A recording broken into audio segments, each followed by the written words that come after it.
Bonjour à tous et bienvenue sur la chaîne Wrestling Love. On se retrouve aujourd'hui pour une toute nouvelle vidéo. Alors dans cette vidéo on va parler All Japan Pro Wrestling, on va faire la review de leur dernier show. Leur dernier show qui était donc Super Deluxe Series 2021 jour 5. Alors c'est un show qui s'est déroulé le 21 septembre, donc il y a environ 2 jours, et qui était donc un Korakuen, évidemment, vu l'importance du show, ça me paraît assez logique, puisqu'on avait notamment 2 matchs de championnat, donc le championnat World Junior Heavyweight qui était défendu par Sugi contre Yusuke Kodama, match qui me hypait bien, donc même si pas autant que le main event, parce que le main event c'était Jake Lee qui défendait son titre Triple Crown contre le vainqueur du Royal Road Tournament, Suwama. Il a été pour le coup un match qui m'a hypé énormément, et franchement voilà, donc déjà c'est un show All Japan, donc nécessairement j'ai quand même de la hype, et puis avec une carte comme ça, franchement ça je peux pas dire non, bah très clairement, t'as même un Zeus Kento Miyara qui est mis en pré-main event comme ça, donc bah franchement j'avais une belle hype pour ce Korakuen d'All Japan. Du coup on va pouvoir commencer la review de ce show Super Deluxe Series 2021 jour 5. Alors l'opener c'était un 6-man tag team match dans lequel on avait les frères Saito et Ryo Matsukamoto qui affrontaient Black Mansore, Takao Mori et l'actuel champion Gaora TV, Shuji Ishikawa, qui a d'ailleurs récemment défendu son titre contre Takao Mori, qui est dans son équipe, dans un match, bon, j'ai pas reviewé le show en question par manque de temps, mais du coup, le Shuji Ishikawa Takao Mori, je le conseille, je le conseille très fort, c'est 4 étoiles pour ma part, je casse ça là. Du coup, alors par rapport au match, personnellement, j'ai trouvé que c'était un bon opener, voilà, ça a duré un peu moins de 6 minutes, victoire de Black Mansore, Shuji Ishikawa et Takao Mori assez logique. En face, c'est 3 rookies, 3 mecs qui gagnent de l'expérience avec ce genre de match, qui font également bien leur taf, on rappelle. J'aime bien comment les frères Saito fonctionnent en équipe personnellement. En solo, c'est vraiment compliqué, je trouve, mais en équipe, franchement, je trouve qu'ils fonctionnent vraiment bien. Il y a une bonne dynamique, je trouve, et puis les échanges avec des gars comme Ishikawa ou Black Mansore, même Takao Mori, c'est vraiment toujours assez cool à voir. Et franchement, pour un opener, je trouve que ça a très bien fait le taf à titre personnel. D'ailleurs, Ishikawa et Omori en équipe, ça m'a un peu surpris, très honnêtement, mais ça reste très cool. Et franchement, voilà, c'est un bon petit opener. J'en demande pas plus évidemment. Et les rookies en face sont quand même un peu mis en valeur. Donc voilà, bon match auquel j'ai mis 3,25. Du coup, avant de passer au prochain match, on va parler du futur, du titre Gaora TV, donc de Shuji Ishikawa. Alors Shuji Ishikawa, son prochain challenger, voilà, comme ça ce sera dit, son prochain challenger, ce sera Daisuke Sekimoto. Donc on aura effectivement un Shuji Ishikawa contre Daisuke Sekimoto pour le championnat Gaora TV. Ce sera dans le show anniversaire de Japan, ce sera le 9 octobre. Donc vraiment grosse hype pour ce match de Gaora TV, très honnêtement, parce que bah franchement déjà c'est Sekimoto contre Ishikawa. Bon, même si j'ai pas vu les précédents matchs qu'ils ont pu avoir, donc je crois qu'il n'y en a que du côté de chez Big Japan Pro Wrestling, même si j'ai pas vu leurs précédents matchs, franchement je me doute qu'avec les deux catcheurs qu'on a, il y a très peu de chances, on va dire, que ce soit pas bien, voilà. Puis en plus chez All Japan, non franchement ça va être génial, et j'ai une très grosse hype pour le Sekimoto Ishikawa, ça peut être franchement génial. Donc voilà, énorme hype, c'est un des matchs qui m'a hype le plus de cette fin d'année. D'ailleurs ça se déroulera le 9 octobre, donc le même jour que le Miyu Yamashita Makito de chez TJP, donc le 9 octobre ça va être la journée de la hype, voilà. Du coup voilà donc pour le futur du titre Gaora TV de Shuji Ishikawa. Donc on va pouvoir désormais passer au deuxième match de ce show. Alors le deuxième match du show, c'était là aussi un 6-man tag team match, avec d'un côté Dan Tamura, Hikaru Sato et Shotaro Ashino, donc Ashino qui fait logiquement équipe avec 2 membres d'Evolution, qui est donc le clan de Suwama, on le rappelle. J'aime bien cette équipe-là personnellement, enfin le fait qu'Ashino fasse équipe avec Tamura et Sato, et ils affrontaient ensemble Izanagi, Masanobu Fuchi et Tajiri. Victoire assez surprenante quand on y pense d'Izanagi, Tajiri et Masanobu Fuchi, mais bon, on en reparlera un peu plus tard dans le show, c'est finalement assez logique. C'est Izanagi qui remporte le match, d'ailleurs, je crois que c'est sur Dan Tamura avec son roll-up, Izanagi, son roll-up habituel. Bon, c'est pas le type de fin que je préfère, très honnêtement. Après, Izanagi, c'est pas un catcheur qui m'intéresse spécialement, très honnêtement. Le match, je lui ai quand même mis 3,25 parce que ça reste un bon petit match pour de l'undercard, très clairement. Les mecs font tous une bonne perf. Masanobu Fuchi, je vais pas mentir que tu ressens sur le ring qu'il a 67 ans, mais bon, il y a pire, il y a même des gens qui ont 58 ans qui sont pires, coucou Keiji Muto, Noah. mais non, franchement, ça va, c'est un petit match undercard qui fait le taf, ça dure que 8 minutes. Les mecs ont tous des échanges assez intéressants, surtout Shotaro Ashino, j'ai trouvé, qui dégage quelque chose, qui a clairement une présence à Shotaro Ashino par rapport aux autres mecs du match. Pareil, ça va, par contre, de l'autre côté, autant l'équipe Tamura, Sato, Ashino me plaît beaucoup, autant de l'autre côté, j'ai trouvé ça un peu bizarre de voir Tajiri, donc de Total Eclipse, du gros clan Heel d'All Japan Pro Wrestling, en équipe avec Izanagi et Fuchi sans réelle raison. Bon, je me suis dit bon, ok, mais bon, il y avait pas spécialement de sens, mais bon, à part ça, voilà, ça reste un bon petit match d'undercard, très clairement, ça fait le taf. Et donc c'est Izanagi qui remporte le match, ce qui est assez logique avec ce qu'on va voir ensuite. Du coup, voilà donc pour ce deuxième des 7 matchs du show. Alors, on va désormais pouvoir passer au troisième match donc de cette carte. Le troisième match, c'était un tag team match avec d'un côté Seigo Tachibana et Yoshitatsu, et de l'autre côté, nous avions Koji Wamoto qui faisait équipe avec Ryuki Honda. Victoire en un peu moins de 10 minutes d'Iwamoto et Ryuki Honda. C'est Ryuki Honda qui prend la victoire pour son équipe. Ça y est, la machine Ryuki Honda est lancée, il commence à prendre vraiment des victoires, et moi je suis très très content parce que Ryuki Honda, c'est un rookie que j'aime beaucoup, et franchement voilà, son équipe avec Koji Wamoto, personnellement j'adhère vraiment. Bon, même si je pense que Iwamoto devrait être plus haut dans la carte, mais ça c'est un autre débat, et bah franchement, de voir Ryuki Honda gagner de plus en plus de matchs, personnellement ça me fait bien plaisir. Alors du coup, le match, il était vraiment bon, j'ai trouvé, personnellement, voilà, j'ai mis 3,25 là aussi, c'est un match d'undercard, voilà, c'est basique, c'est exactement ce qu'on peut attendre, et ça fait bien le taf, je trouve personnellement. Il y a des très bons échanges, je trouve, entre Koji Wamoto et Yoshitatsu, qui sont vraiment vraiment intéressants, j'ai trouvé. Iwamoto, comme à son habitude, utilise bien son background en judo, c'est une remarque que je fais souvent avec lui, mais c'est quelque chose qui ressort tellement bien, comparé à d'autres qui sont censés avoir ce background-là, qui le font moins ressortir. C'est tellement quelque chose que j'adore chez Iwamoto que je suis obligé de le redire à chaque fois. Et finalement, son teamwork avec Ryuki Honda est assez bon, personnellement. Ryuki Honda, il a un bon fighting spirit, des bons retours, et il fait le pin sur Seigo Tachibana à la fin, assez logiquement finalement. Bon, je m'attendais à voir une victoire de Tachibana et de Yoshitatsu, personnellement, mais si Ryuki Honda devait gagner, il allait pas battre Yoshitatsu, ce qui me paraît plutôt logique. D'ailleurs, Yoshitatsu et Seigo Tachibana sont actuellement champions à JPW Six-Man, donc du coup, par rapport au titre Six-Man, ce serait bien d'avoir Ryuki Honda, justement, Koji Wamoto et quelqu'un d'autre challenger. Enfin, c'est ce que je me suis dit à ce moment-là, et c'est pas spécialement ce qu'on va avoir, puisqu'on aura une équipe composée de Takao Mori, Tamura de la Hit Up et Raimu Imai aussi de la Hit Up, qui seront les prochains challengers au titre Six Man. Je vais le dire également, je vais le caser ici, mais du coup, ouais, Tachibana, Tatsu et Carbalito, leur prochaine défense ce sera contre Takao Mori, Raimu Imai et Tamura. Ça s'effectuera du côté de Champions Night 2, ce sera le 16 octobre. Voilà, bon, personnellement le match me hype un peu, mais bon, après c'est les titres Six Man, donc ça reste un peu balèque, mais ouais, j'aurais bien aimé Iwamoto, Honda et quelqu'un d'autre aller challenger pour le coup. Du coup, voilà donc pour ce troisième match de la carte. On va pouvoir désormais passer au quatrième match du show. Alors, le quatrième match du show, c'était un six-man tag team match, c'était le match qui concluait l'undercard. Nous avions d'un côté Nextream, donc Atsuki Aoyagi, Rising Hayato et Yuma Aoyagi, qui affrontaient Total Eclipse, donc Okuto Omori, Koji Doi et Kuma Arashi. Le match a duré un peu plus de 7 minutes, victoire de Total Eclipse, qui m'a quand même un peu surpris, personnellement, parce qu'il y a quand même Yuma Aoyagi dans Nextream, du coup je m'attendais à ce qu'il lui donne quand même la victoire. Et voilà, ça reste un bon petit match undercard finalement, comme les 3 matchs précédents. D'ailleurs, je lui ai mis la même note, puisque ce match je lui ai attribué également la note de 3,25, c'est un peu ma note de base, de toute façon, et c'est clairement ce que c'est un match assez basique, mais qui fait bien le taf à mon sens. Yuma Aoyagi, il arrive à avoir des bons échanges avec tout le monde, c'est assez taré, le mec est très bon dans son rôle, surtout par exemple contre des Doi ou Arashi qui sont plus dans le rôle de powerhouse.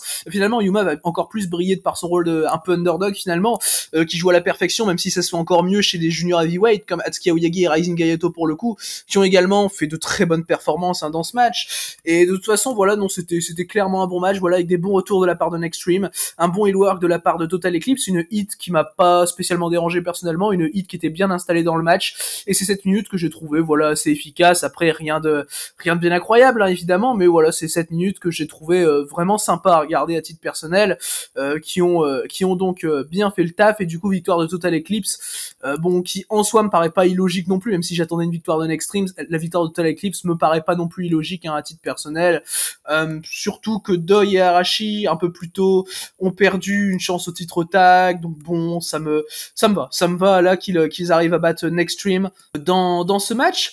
Du coup, voilà donc pour ce match, on va pouvoir désormais passer au match aux 3 derniers matchs du show, donc aux 3 gros matchs de cette carte, à commencer par l'un des 2 matchs de titre, donc le titre World Junior Heavyweight qui était défendu par Sugi contre Yusuke Kodama. Alors Alors c'était ce match la deuxième défense de titre de Sugi, hein, après avoir défendu, on le rappelle, début septembre contre Atsuki Aoyagi dans un match qui était aussi très bon, et ce Sugi Yusuke Kodama il était clairement également très bon, hein, même si pour le coup j'ai préféré le match contre Atsuki Aoyagi. Ce Sugi Yusuke Kodama, je lui ai mis personnellement la note de 3,5, franchement c'était un match très intéressant j'ai trouvé. Yusuke Kodama arrive à avoir un bon heel work, hein, très honnêtement dans ce match, je le trouve plutôt intéressant dans Total Eclipse, même plutôt intéressant de base dans tous les cas. Kodama c'est un catcheur que j'aime beaucoup, hein, et évidemment je savais que j'allais vraiment bien aimer ce Sugi contre Kodama, ce qui a été le cas.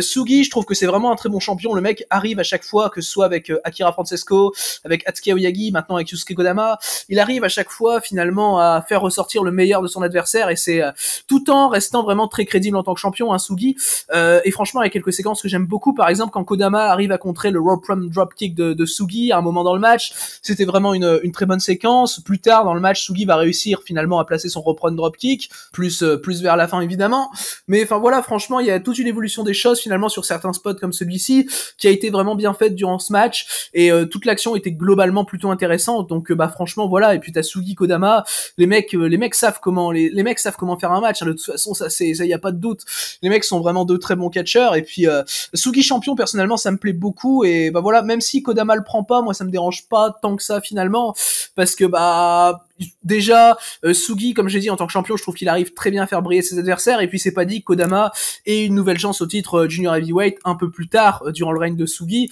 surtout s'il s'avère que le règne de Sugi devient assez long, ce qui me surprendrait pas finalement, parce que tu sors quand même de quelques règnes vraiment courts, hein, avec le titre junior heavyweight, que ce soit le règne de Shima, qui est pas spécialement court mais qui est petit en nombre de défenses, hein, finalement, que ce soit le deuxième règne d'Iwamoto, ou que ce soit le règne d'Akira Francesco qui n'a pas réussi une seule défense de titre, hein, on rappelle. Et du coup voilà donc pour cette défense de titre junior heavyweight, du coup remportée logiquement par Sugi.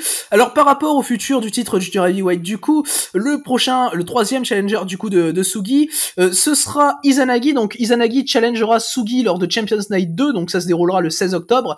Personnellement Sugi contre Izanagi, bon très honnêtement j'ai un peu de hype quand même. Bon, pour un show aussi gros qu'un Champions Night, personnellement j'attends un challenger quand même meilleur qu'Izanagi, hein, parce que Izanagi finalement je trouve que ça craint un petit peu, mais bon après avec un catcheur comme Sugi, sait-on jamais, franchement je pense qu'il peut faire également ressortir un très bon match Izanagi, je pense que c'est probable, même si bon, même contre Shima j'avais eu un peu de mal Izanagi, donc bon après à voir, mais personnellement c'est pas ce qui m'hype le plus. Après je ne peux qu'être surpris finalement par ce match, et voilà, ça reste une bonne petite affiche de titre junior, hein, mais simplement pas pour un aussi gros show que ça. Personnellement ça me dérange un peu, j'aurais préféré voir Izanagi là dans le Korakuen, même si ça reste un très gros show, hein, au Korakuen, hein, et un encore plus gros show dans un encore plus gros show comme Champions Night 2 justement, à voir le fameux Sugi contre Yusuke Kodama. Personnellement j'aurais trouvé ça un peu plus sympa, mais bon après ça peut être vraiment bien, hein.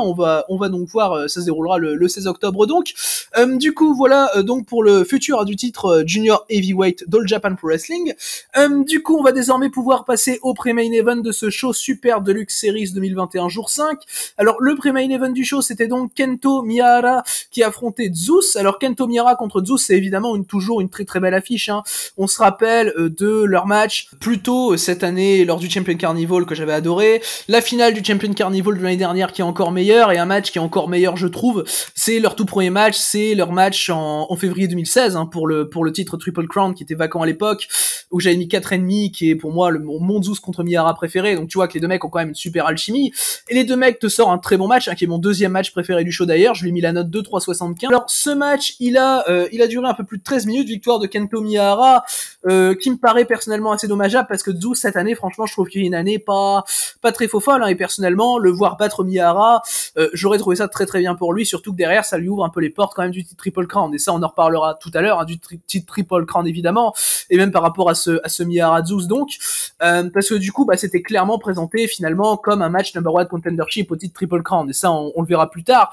Et franchement le match était très bon, les deux mecs ont une très bonne alchimie comme d'habitude, les retours sont bien faits, enfin à part un moment où Miyahara fait la même erreur de selling qu'il avait faite durant le Carnival cette année, où en gros il contre un splash de Zeus de la même manière, exactement de la même manière que dans le Carnival de cette année, donc en mettant ses genoux, et puis du coup il scelle fort les jambes, et puis derrière il fait ses retours tranquille avec ses coups de genoux. Et moi personnellement c'est quelque chose qui me dérange un peu, qui m'avait dérangé en avril, qui me redérange ici, mais mis à part cette erreur de selling là de la part de Kento Miyahara, ça reste dans sa globalité vraiment un très bon match, hein. C'est pour ça que je lui ai mis 3,75 d'ailleurs, c'est parce que les mecs peuvent pas faire un mauvais match ensemble, quoi. Les mecs, franchement, sont hyper bons. Zeus, dans son rôle de powerhouse, c'est vraiment excellent. Il met des gros chops à Miyahara. Miyahara, un bon fighting spirit, comme d'hab. Enfin, voilà, franchement, ça fait le taf. Des séquences à l'extérieur du ring qui sont plutôt cool, également sur l'apron un petit peu. Donc, non, franchement, un très bon match, même si ça reste, à mon sens, en tout cas, des Kento Miyahara contre Zeus que j'ai vu, le plus faible de tous leurs affrontements. Sachant qu'il y en a deux, je crois que j'ai pas vu. Alors, ceux que j'ai pas vu, me semble que t'as celui du Carnival 2019 et t'as celui du Carnival 2017. Il me semble que c'est les deux seuls que j'ai pas vu de Miyahara contre Zeus. Et bon, voilà, c'est une très belle affiche, c'est un très bon match. Victoire de Kento Miyahara, donc comme j'ai dit, qui me déçoit un peu par rapport à ce qu'a pu faire Zeus cette année, c'est-à-dire quasiment rien, hein, on le rappelle, à part avoir un peu les titres All Asia jusque début septembre, mais sinon c'est vraiment tout, quoi. Et puis c'est que les titres All Asia, quoi, avec Izanagi qui est retenait Zeus un peu trop bas dans la carte finalement par rapport à où il devrait être. Mais enfin, je veux dire, par exemple, cette année, Zeus, il a toujours pas eu de chance au titre Triple Crown, quoi. Donc, enfin, moi, je trouve ça un peu compliqué pour un catcheur avec le potentiel de Zeus dans un produit comme All Japan Pro Wrestling. Mais bon, voilà, du coup, pour ce Kento Miyahara Zeus, donc auquel j'ai mis la note de 3,75. On va pouvoir désormais passer au main event de ce show numéro 5 des Super Deluxe Series 2021. Alors, le main event, c'était donc un match que j'attendais énormément, hein, pour ma part, c'était Jake Lee qui défendait donc son championnat Triple Crown contre Suwama. Alors, faut savoir que c'était la deuxième défense de titre de Jake Lee, hein, après avoir défendu en juillet dernier contre Shotaro Ashino. Suwama, en fait, si vous voulez, Suwama, il avait eu le Covid en juin et avait dû du coup rendre vacant son titre Triple Crown qui avait été remporté du coup par Jake Lee qui avait remporté le Champion Carnival un peu plus tôt dans l'année. Champion Carnival qui s'était fini d'ailleurs début mai. Et en gros, du coup, Suwama, pour avoir sa chance au titre, du coup, titre qu'il n'a pas perdu, hein, en soi, enfin, à part sur ses 6 premiers règnes, hein, mais bon, voilà, ça c'est un détail. Le titre qu'il a pas perdu par rapport à ce règne-là, et il remporte le Royal Road Tournament, donc, qui s'est déroulé en août, et puis du coup, bah, franchement, tu as, du coup, un Jake Lee Suwama qui m'hype bien personnellement, évidemment qu'il y a un match que j'aurais voulu voir en juin, hein, mais franchement, déjà, leur match du Carnival cette année, je l'avais trouvé excellent. Celui-là, je lui ai mis la même note, parce que je lui ai mis la note de 4,25 à ce Jake Lee contre Suwama. C'est clairement un match extrêmement bien réussi par All Japan à mon sens, parce que bah, clairement ça remplit vraiment très bien ce que j'attendais finalement de ce main event. Tu as un Jake Lee heel qui se sent finalement au-dessus d'un Suwama qui est finalement dans l'idée de Jake Lee assez dépassé. Enfin, tu vois, je veux dire, le mec a quand même perdu son titre par maladie, quoi. Suwama, l'histoire de son règne, c'était quand même qu'il perdait du momentum petit à petit durant son règne, en tout cas durant ses défenses de titre. Je parle pas de son booking hors défense de titre, mais dans ses matchs de titre, finalement, il était de plus en plus proche de la défaite, de finalement plus en plus proche de perdre son titre. Et bah du coup, c'est un peu comme ça qu'il est représenté dans l'idée de Jake Lee, quoi. Et moi, je trouve que ça se voit très bien dans le match. Tu as un Suwama qui, au début, se fait quand même pas mal dominer, hein, je trouve, par Jake Lee. Jake Lee qui arrive à avoir un très bon heel work, je trouve, dans ce match, dans le début, que ce soit dans le début ou dans le match en général d'ailleurs. Et bon, le match du coup va durer un peu près 25 minutes. Il va être remporté évidemment par Jake Lee, hein, et finalement c'est durant ces 10 premières minutes là où tu vas avoir un Suwama qui va rester un peu dépassé dans l'idée, tu vois. Et puis derrière il en a marre, le mec Suwama, il va vraiment se déchaîner à un moment sur la deuxième moitié du match, il va vraiment se déchaîner sur Jake Lee qui va même se retrouver à certains moments impuissant face à Suwama, ce que j'ai trouvé extrêmement bien personnellement. Suwama va très bien amener ses gros moves comme son dropkick, comme enfin voilà, des moves comme ça qui vont être très bien amenés, j'ai trouvé, de la part de Suwama. Enfin franchement c'était vraiment très bien, tu vois. T'as un style de Suwama qui est assez lent mais qui est très très impactant franchement, et dans le match le mec il met des coups à Jake Lee, mon pote. Jake Lee il les sent passer, quoi, tu vois, les chops de Suwama, son rolling elbow également qui est absolument magnifique à Suwama, qui est extrêmement impactant. Enfin c'est un plaisir de voir ça, c'est vraiment un match pur de Suwama, c'est vraiment du super catch, quoi. C'est vraiment du catch comme moi je l'entends, comme personnellement je le trouve excellent, et c'est vraiment tout ce que je veux, quoi. Et Suwama, il est sur une année fantastique de toute façon, qui est encore plus confirmée par ce match, hein. Et finalement, voilà, Suwama, de toute façon, il a même pas spécialement besoin de faire ce match, il sera déjà catcheur de l'année à mon sens, ça ne fait absolument aucun doute. Pour moi, Suwama roule sur 2021, comme Go Shiozaki pouvait rouler sur 2020, quoi. Donc bon, quand tu sais ça, ça, bon déjà ça refroidit un peu la concurrence au niveau de Wrestler of the Year pour cette année. Suwama claque encore une super performance avec un heel comme Jake Lee, ça marche très très bien.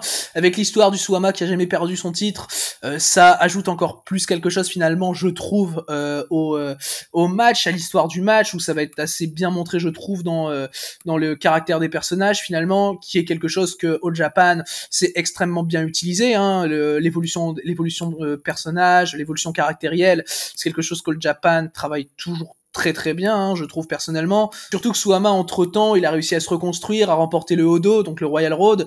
Il a réussi à remporter les titres tag avec Shotaro Ashino.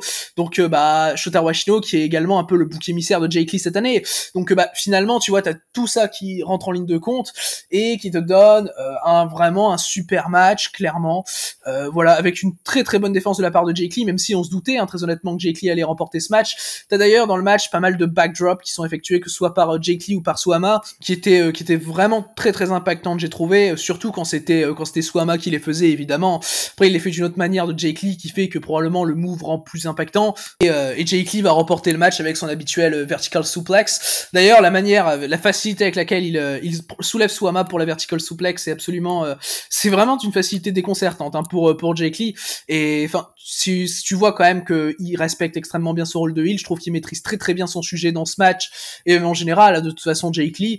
Donc, on a pu avoir très clairement un excellent main event pour le titre Triple Crown, donc logiquement conservé par Jake Lee, auquel j'ai mis du coup la note de 4,25. Du coup, voilà donc pour ce match. Alors, par rapport à l'après-match, parce qu'il y a eu un après-match qui nous définit la suite, hein, de le règne de Jake Lee pour le titre Triple Crown. Alors, le prochain challenger de Jake Lee, ce sera assez logiquement Kento Miyahara.